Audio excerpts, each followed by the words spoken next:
And for those who are still following us on the live stream there, we say hello to you. You can see that we're watching the ambulance that is taking Officer Islam back up to the Bronx. You're looking at the FDR Drive. This is the northbound side coming up towards the RFK Triborough Bridge. As you can probably hear, a little coordination with the area airports just to make sure we can get as much as we can for you with this dignified transfer. Again, that ambulance, part of the emergency service unit of the NYPD, Ambulance 102, has the slain officer's body in the ambulance, and they will make sure he gets up to the Parkchester section of the Bronx as safely as possible. What the police are doing now is keeping portions of the FDR Drive closed so the procession can make its way up to the Bronx.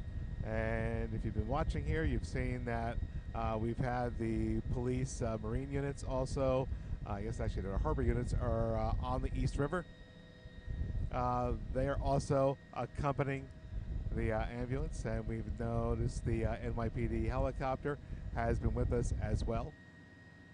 So the NYPD making sure they get the proper escort to that ambulance as it makes its way up to the Bronx. Now what they will do at this point is, as they get closer to the RFK, they'll go up on the RFK Triborough Bridge. They'll take that up into the Bronx. They'll pick up the Bruckner Expressway. And you can see the Manhattan leg up here ahead of us here. So the procession will disappear for a minute from our camera's view. And there it goes behind the buildings now. And they'll take the ramps to get up onto the RFK. Notice there is no traffic coming out of Manhattan at the moment onto the bridge.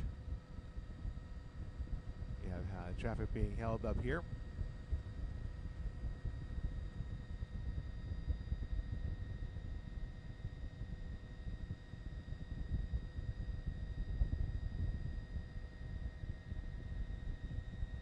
Again, it just takes a moment for them to get up around the ramps there. And now you can see the procession of motorcycle officers that will lead the rest of the procession into the Bronx.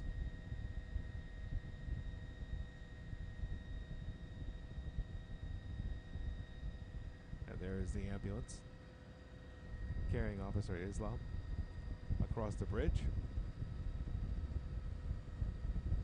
And as we were talking before with Christine and Jessica, various points throughout the route, you will see the different, what we call members of service, people who are either police officers, firefighters, EMTs, positioned in various parts of the route where they will also pay respect to the slain officer.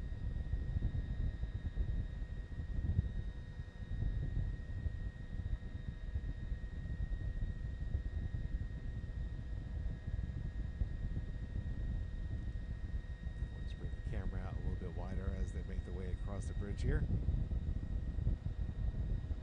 And here, actually, you can see that's New York State Trooper vehicles there and the TBTA who operate the facility, standing there at each of the cutouts, saluting the ambulance as they drive by. You have the tow truck operators there and the workers up there at the crane as well.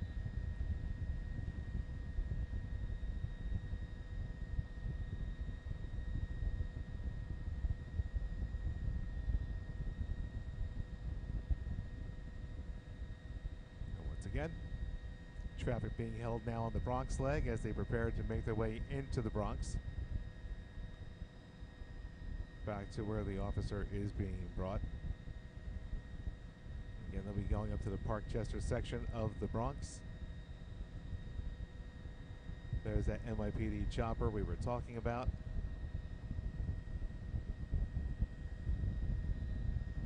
Again, that's what we talk about with the dignified transfer. Again, the NYPD with their own ambulance, the chopper, the watercraft, they all will escort for as far as they can and make sure that their fallen brother makes it back to his final resting place.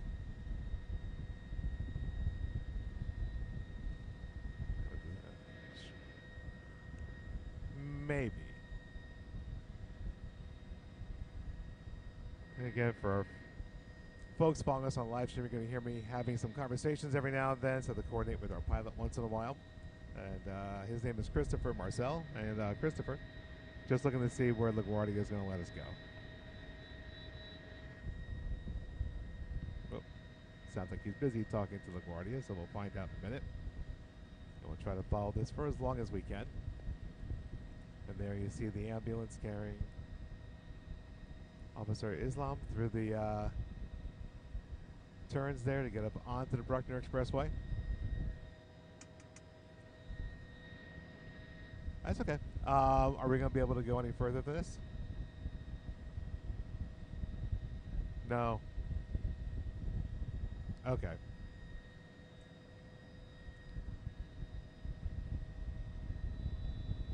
Just see how far they'll let you go, that's all.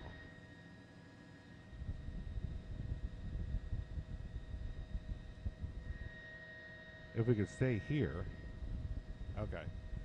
Okay, folks, like I said, we're just talking to the pilot there. So now the coordination with LaGuardia Airport.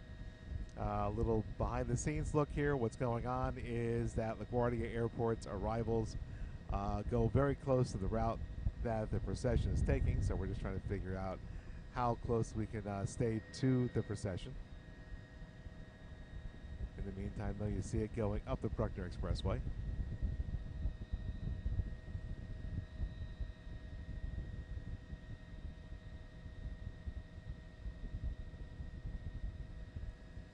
So as you can see, we'll let the procession make its way past those buildings.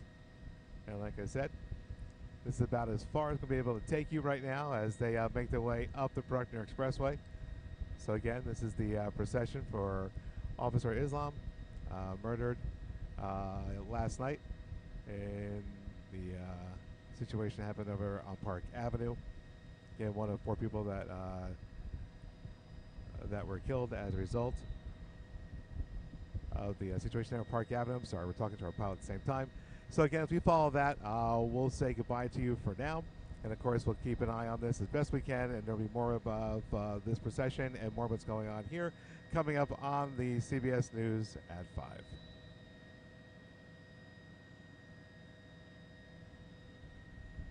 5. This is breaking news. Coming to you now live from the broadcast center as a somber procession is underway as the NYPD transfers the body of fallen officer Didarul Islam. Good evening, I'm Christine Johnson. And I'm Jessica Moore. Islam was one of the 4 victims killed in Monday's shooting in Midtown Manhattan. According to police, he was working in the lobby of 345 Park Avenue when the gunman with a high-powered rifle opened fire.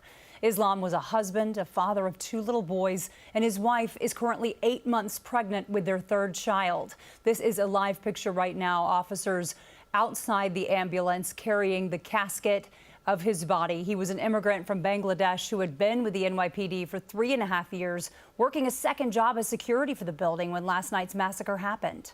You're looking at live pictures here from Chopper 2, which is over the medical examiner's office, and you can see one of 2 ambulance vehicles that is designated to the NYPD. 101, and the one that they are using today is NYPD ambulance emergency vehicle number 102. These are ambulances that are dedicated to the NYPD. We have seen them in these dignified transfers time and time again as these men and women in blue once again stand at attention with their hands raised, some with their hands over their heart, to pay respects to this fallen officer, a brother and a sister, that they are with them all the way until the end. Dan Rice is in Chopper 2 to join us with more on the perspective and the route that this procession will be taking that is now underway to the mosque. Dan? And Christine, what you're looking at there is the emergency service unit, ambulance 102.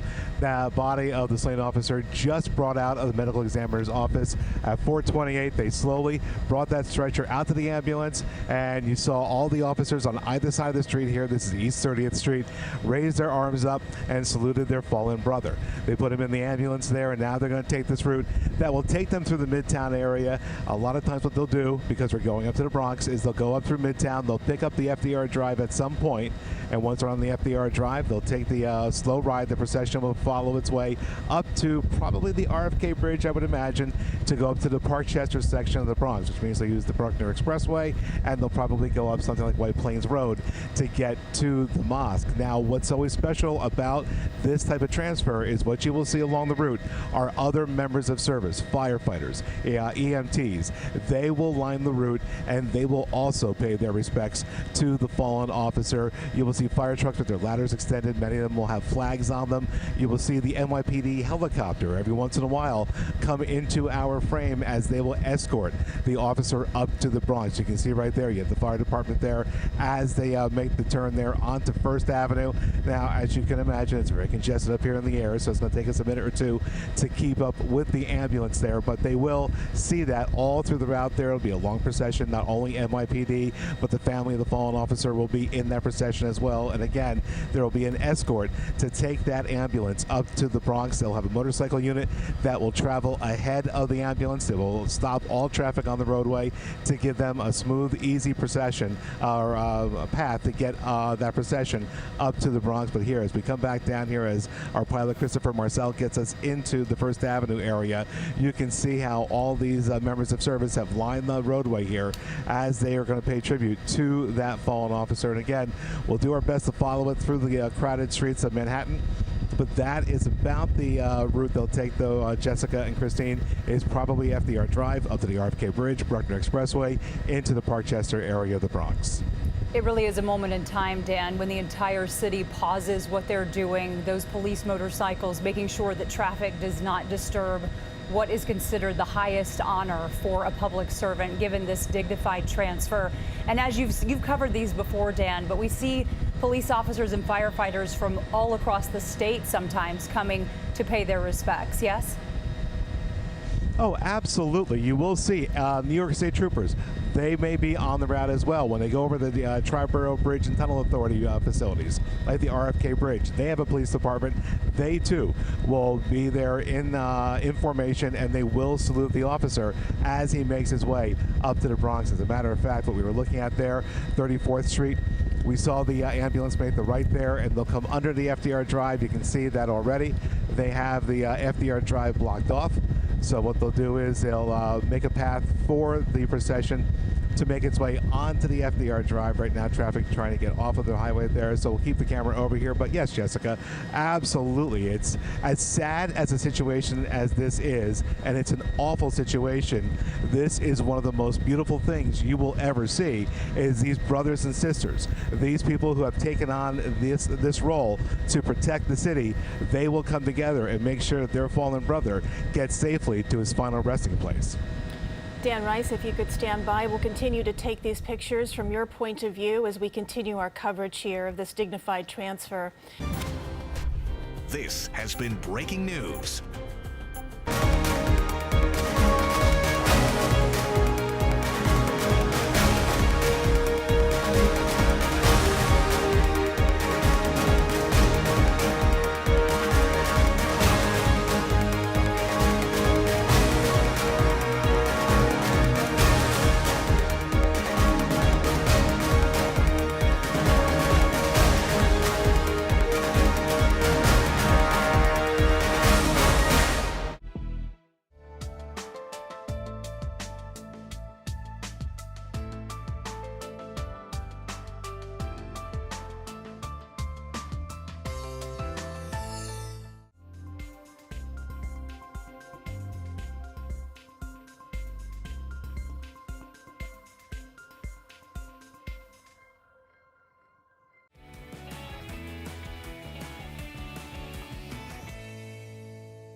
This is CBS News New York.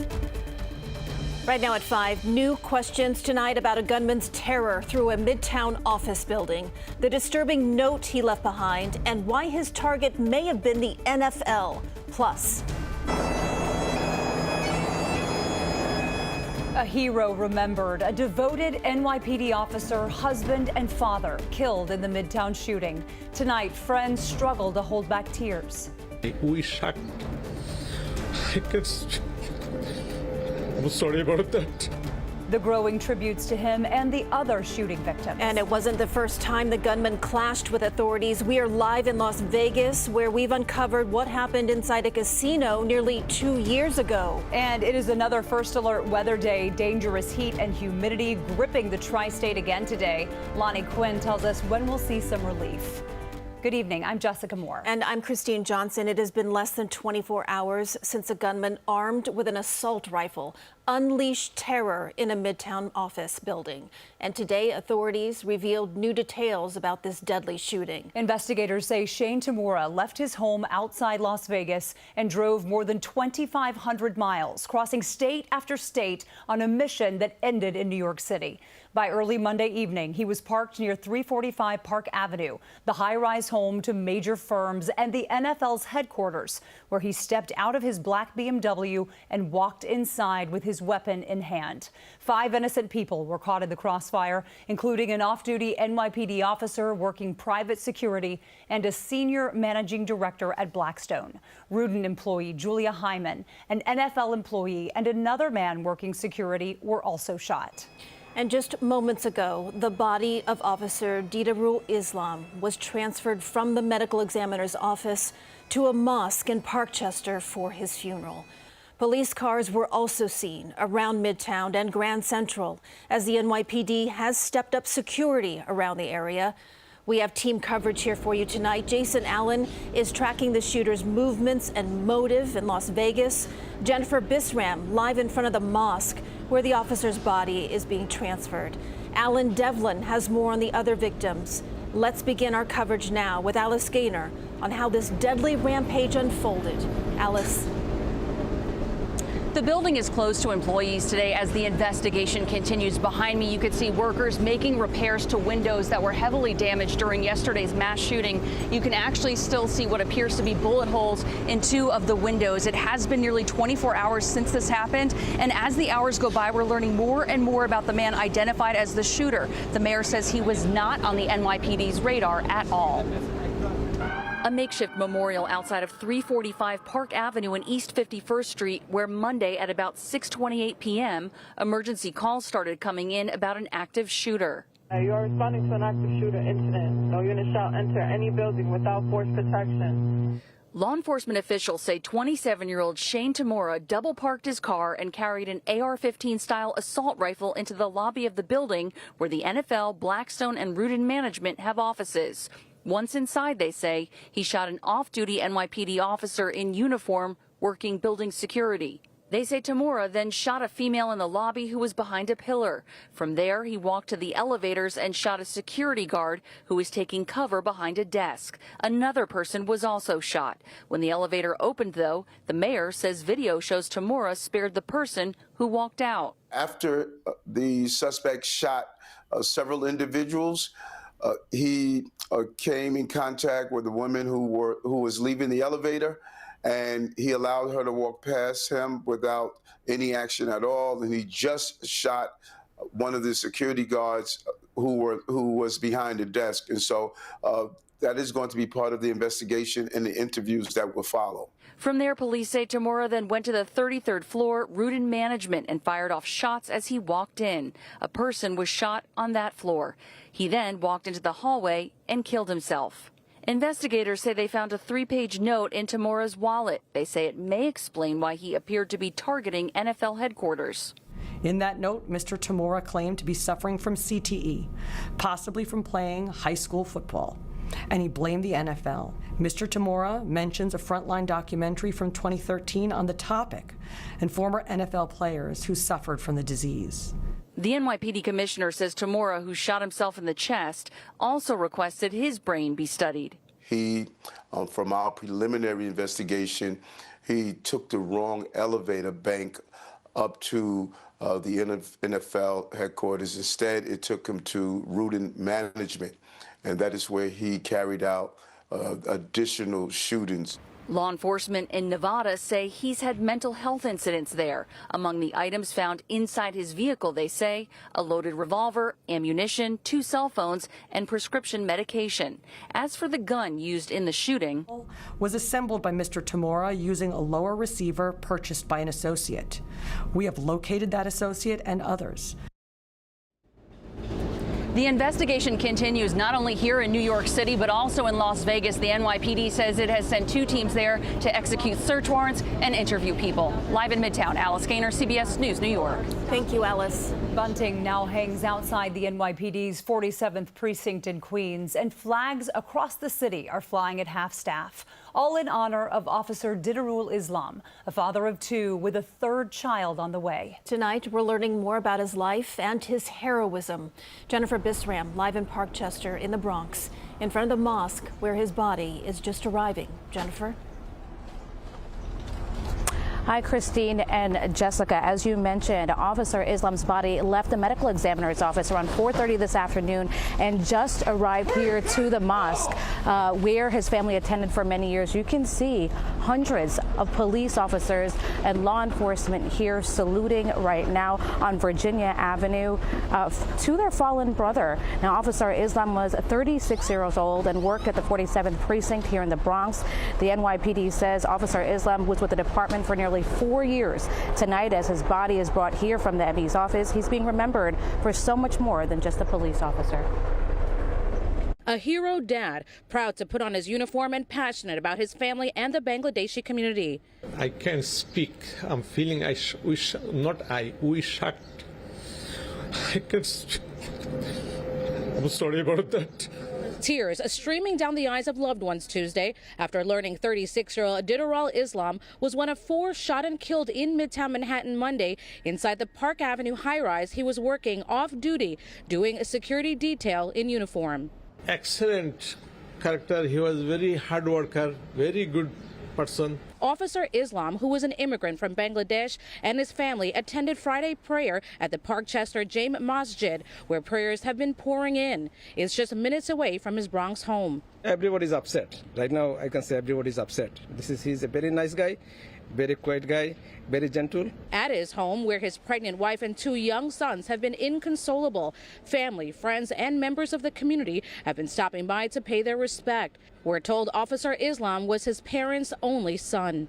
A lot of grieving inside that house. A lot of people were crying. The youngest son doesn't really understand, and his eldest son is like in shock, walking around with his dad's police book. We are very, very sad. That's why we come to see his family. Officer Islam was assigned to the 47 precinct in the Bronx. Flags are now flying at half-staff and bunting hangs at the entrance. Monday night, elected officials lined the street with their hands to their hearts as the fallen officer's body was taken away in an ambulance. He was a proud member of the Bangladeshi community as well as a proud member of the NYPD. He wanted to leave a legacy. He has a proud family. He was a devoted person to his faith and to the city of New York, and we lost a fine young man through this senseless act of violence. We lost a brother, a friend, and an NYPD hero. Police officer Dignified Islam was murdered, wearing the uniform respected the world over. Another live look here, guys, at Virginia Avenue, just outside of the mosque where Officer Islam attended with his family regularly. You can see hundreds of officers are here lining the streets, and if we can have Sean just kind of pan over and show you the community support that is also here at this hour. People are just standing around, all lining the streets here, but also in surrounding streets, just kind of looking as Officer Islam's body just arrived here to the mosque in Parkchester in the Bronx.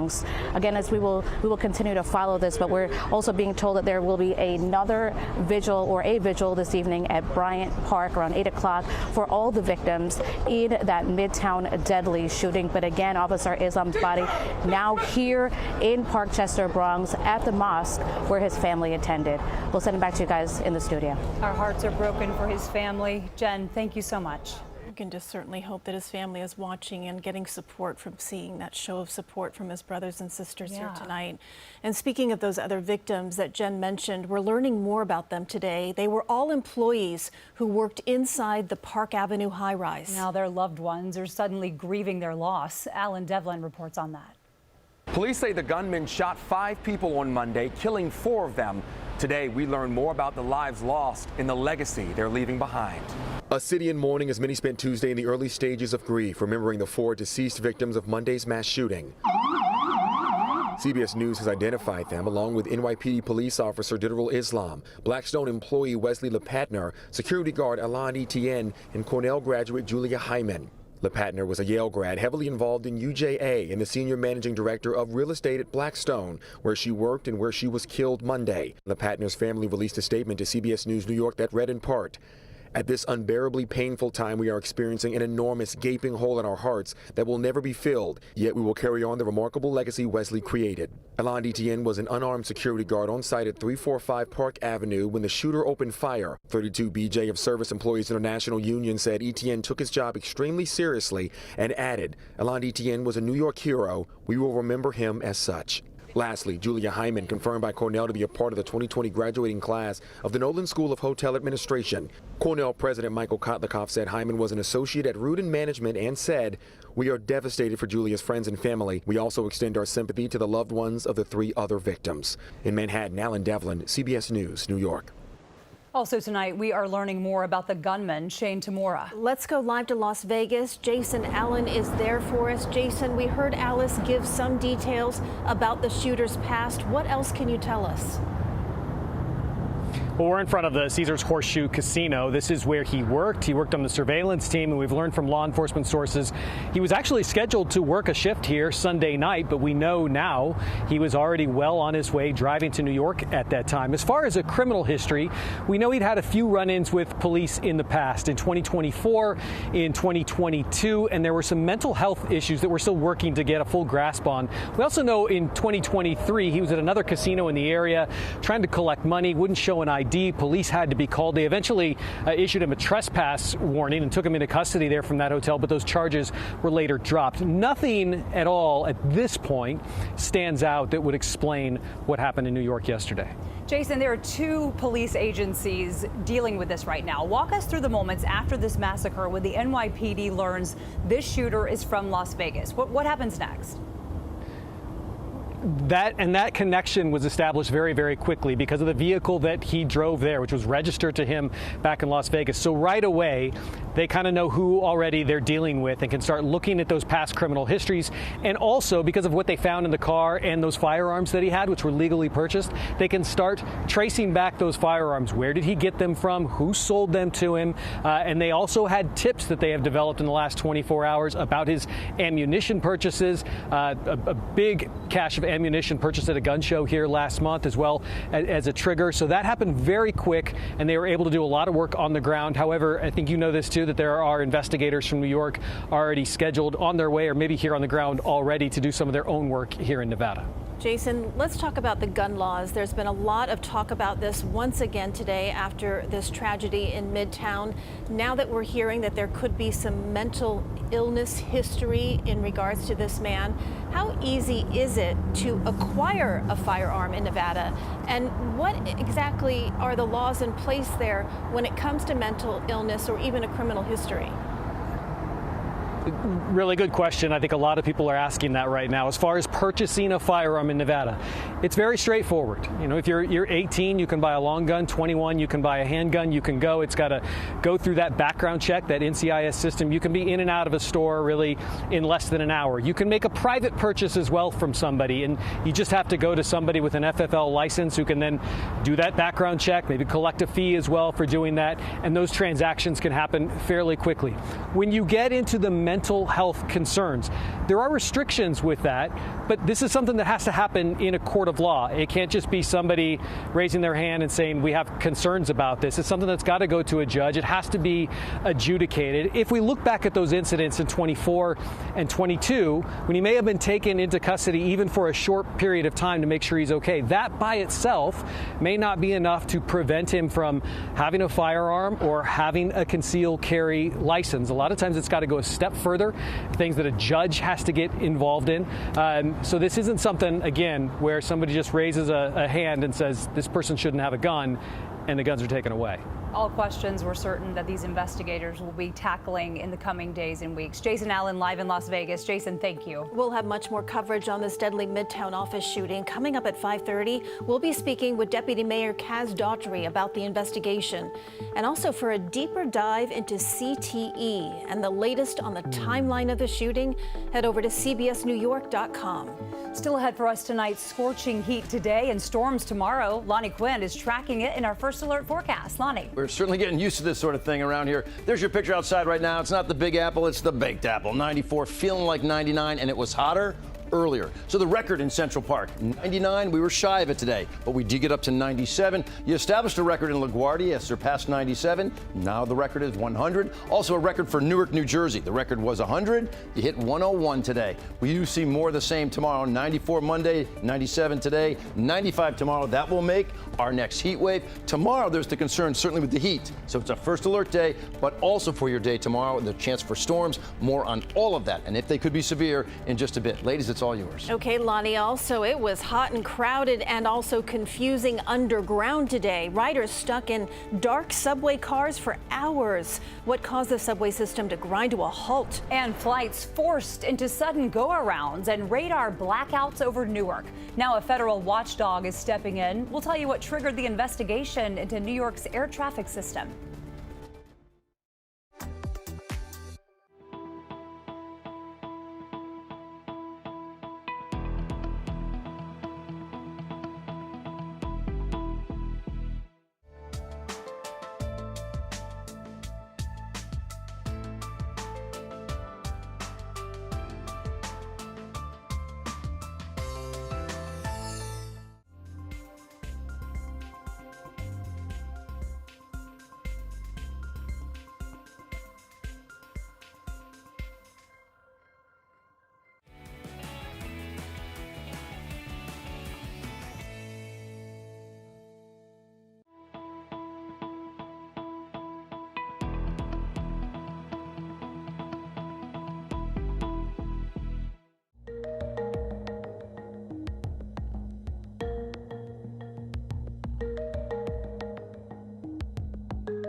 We've been talking about this heat advisory now in effect across the tri-state, but then there's parts of New Jersey that are now under an extreme heat warning after reaching triple digits. Meteorologist Vanessa Murdoch spent the afternoon in Newark checking on the always hot spot that hit a record today.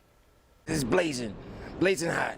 The unfiltered summer sun bakes the streets and sidewalks of Newark. The urban heat island lived up to its name Tuesday. The high 100 felt like 105. It's scorching out here. I drank a lot of water already. Director of Health for the city of Newark, Kelton Alsbrook, says the city encourages everyone to avoid strenuous activities, stay hydrated, and seek AC. The biggest concern is for seniors and the unhoused. We've worked with our partners throughout the city to make sure that the shelters are open, even during non-traditional hours, that they've relaxed their entry. Our outreach team that's canvassing the city as well, distributing water. An umbrella, a great way to stay in the shade on the go. Miriam Perez just found this one. I was hoping and praying, Lord, please have this umbrella work. Is this but helping? Out here, this is, yeah, but still, you could feel the sun is so hot. It's incredible. I've been here all my life and I never felt such heat. She's not wrong. The average number of 90-degree days, or even hotter than that, has increased since 1970. By 10 days, according to data collated by Climate Central. The average number of 95-degree days or hotter increased by 7. Newark already recorded 12 days at 95 degrees or hotter this summer, and we've got weeks to go.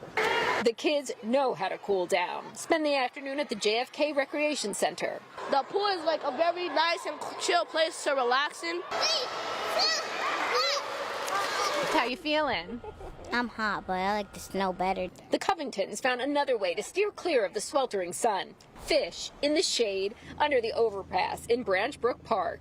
And there's a breeze. Did you know about this or you got lucky? We got lucky. From Newark, Vanessa Murdoch, CBS News, New York. And also this note, Con Edison asking some customers in areas of central Queens to conserve energy on this first alert weather day. Lonnie Quinn is here now with our brutally hot forecast. Lonnie, any relief in sight? Oh, I definitely see relief out there. You got to get there. You're going to get another tough day tomorrow. Then we'll start to transition things. But as you transition, all right, some cooler air will be in place, but it's all coming compliments of a cold front. So that brings a whole other concern of like flooding conditions, maybe some severe storms as well. Right now, skies are the great part of the forecast. It looks beautiful out there. The temperatures have been a problem, right? And we are hot again. Right now, 94 degrees. Another cooker out there for everybody. And the heat alerts stay in place again tomorrow in the area just on the other side of the Hudson. That sort of like neon pink. Essex, Hudson, Union, Passaic, Bergen County. Again, you have an extreme heat warning tomorrow where you could be feeling like 105 or more. And we had some of those today. I mean, take a look at what you have on this list. These are actual thermometer readings. These are not, heat indexes. This is what the thermometer got up to. Westport, the thermometer, 99, right there in my hometown. Ridgewood, New Jersey, 101. Belrose, New York, 102. Hazlitt, New Jersey, 103. Throw some humidity on top of that, it felt even hotter. And everybody tapped into that heat today. So these are not the biggest numbers. This just shows you how widespread the 90s were. There were no 80s out there, even the Hamptons. A little cooling, influence from the ocean, and it's still 91 degrees. That's a beach day out there. All right, how do we see things working out? Skies are quiet right now. The relief that you're talking about all comes compliments of a couple of fronts off to our west. They will be sliding through. They're changing the temperatures, but they bring with them some concerns. So a first alert day for Wednesday, tomorrow. Because of the heat, there's an isolated chance for a severe cell. Thursday, it's an alert day, first alert, not for the heat. It's only 83 degrees, right? Could be some flooding that develops out there. And on Friday, I think the toughest rain showers and downpours will be overnight Thursday into Friday. So that's a first alert day. After that, it gets much nicer out there. I want to show you this. We're talking numbers dropping down potentially into the 70s on Friday, 72. And then 82, 83, 82, 84, the great stretch of weather next week. I'm going to talk more about this later on in the show, but right now it's all yours. 72, it's going to feel chilly. Yeah. Not 72. Think about it. Some folks could be in the 60s on Friday. Amazing. But again, weather's not great for Friday. Thank you, Lonnie. Coming up, Sean Diddy Combs again asking for bail. The music mogul's request to get out of jail while he awaits sentencing. Also, he made varsity and then he found out he had cancer. How a high school soccer player turned his hospital room into a training ground and made it all the way back.